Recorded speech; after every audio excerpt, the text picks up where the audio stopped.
Pada kesempatan ini saya ingin membahas tentang tachyarrhythmia melalui mekanisme re-entry. Contohnya pada AVNRT, pada video sebelumnya. Re-entry terjadi akibat perbedaan kecepatan penghantaran impuls pada dua jalur yang berdekatan. Ini terjadi pada nodus AV atau dekat nodus AV. Di sini konduksi lambat yang mempunyai refractory period yang cepat, dan di sini konduksi cepat yang mempunyai refractory period yang lambat. Kita misal sebuah impuls datang, dia akan melalui konduksi cepat terlebih dahulu ke ventricle, kemudian dari SA ke konduksi lambat, kemudian dari konduksi cepat bertemu dengan impuls dari konduksi lambat dan tidak dapat diteruskan.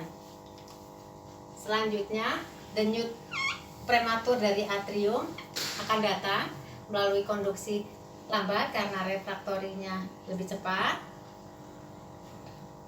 mengaktifasi ventricle, kemudian melalui konduksi jalur cepat karena refractory period telah selesai, sehingga akan berputar terus ke atrium, lalu berbelok lagi melalui jalur konduksi lambat, berputar-putar terus sehingga terjadi mekanisme re-entry.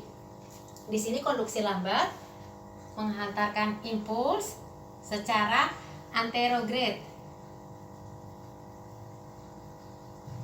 Jalur konduksi cepat menghantarkan impuls secara retrograde.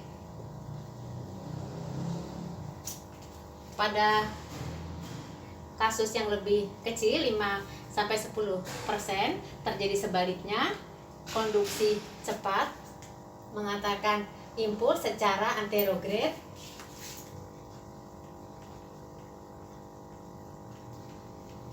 dan konduksi lambat menghantarkan secara retrograde.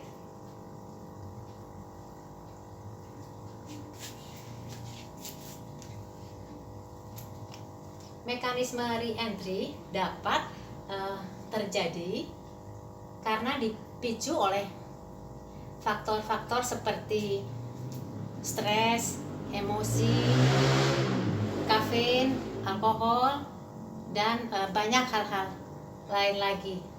Pada AVRT, re-entry terjadi.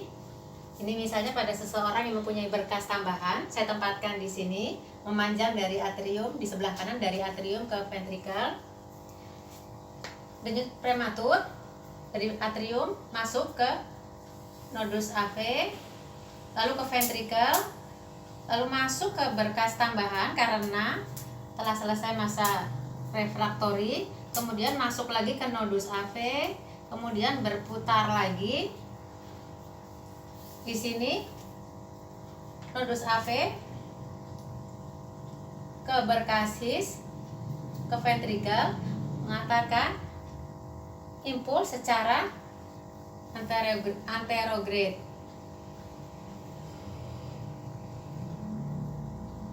Di sini secara retrograde oleh berkas tambahan. Kasus ini disebut dengan takikardi atau tachyarrhythmia ortodromik.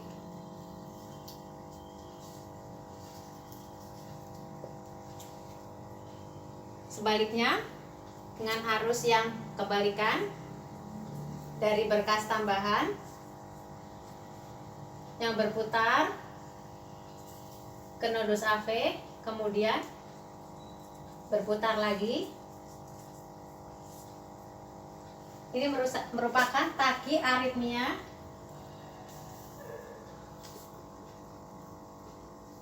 antidromik.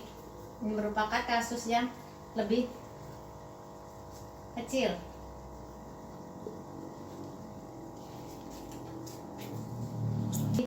Tidak semua berkas aksesoris atau berkas tambahan ini mengakibatkan terjadinya tachyarrhythmia. Kita lihat pada gambar berikut ini.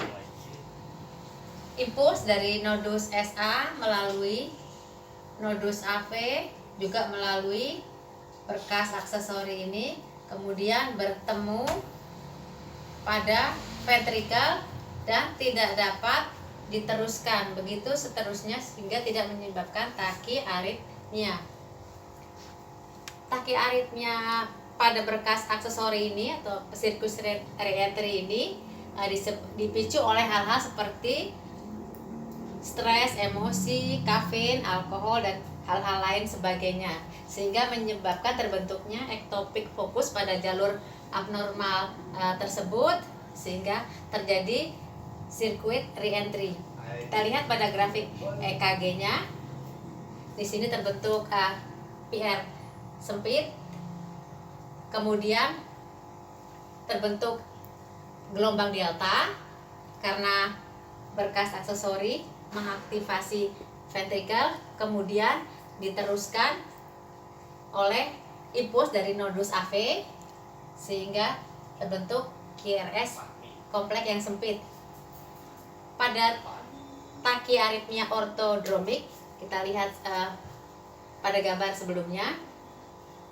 Di sini terbentuk QRS kompleks yang sempit karena impuls datang dari nodus AV mengaktifasi ventrikel, tidak terdapat gelombang delta. Kemudian pada tachyarrhythmia antidromik, kita lihat gambaran QRS kompleks yang makin melebar, agak hampir sama dengan ventrikel tachycardy. Ini disebabkan karena berkas aksesori mengaktifasi miokardium dari ventrikel. Sekian video ini.